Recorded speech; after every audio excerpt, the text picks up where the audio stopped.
Good evening, ladies and gentlemen of the Fourth Estate. Before you is the legal team of our client, Willis Raburu, who gave us firm instructions to move to court with utmost urgency in a bid for him to enforce his rights, which have been grossly violated by the EABL owing to a contract that they entered into, where our client, through his company, enforced the contract, performed to its obligations, and delivered what was required.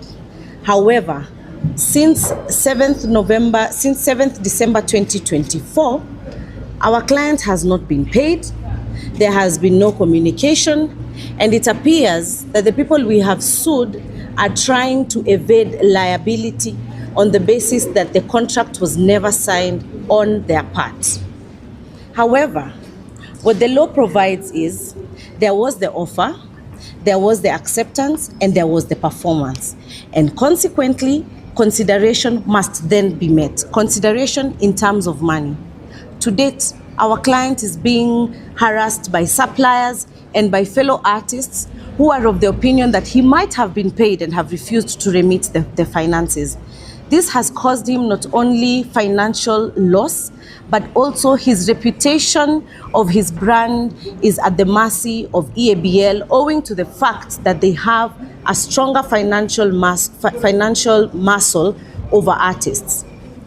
We have seen this emerging issue in our country, whereas in this day and age, there are artists who can live and work for gain as artists, but sometimes they are forced to enter into contracts by big brands who have bigger financial muscle and refuse to honor their part and refuse to pay artists, which subjects the artist industry to a lot of anguish, a lot of desperation, and financial loss.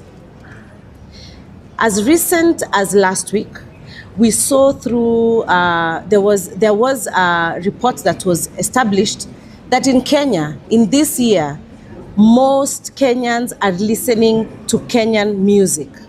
Therefore, we cannot say that the artists are the lowest in the food chain, but they are being taken advantage of by big corporations who are trying to evade liability on basis of small technicalities, and therefore we have moved to the High Court with utmost speed and urgency, asking that the High Court to enforce and protect the rights that have been grossly violated of our clients.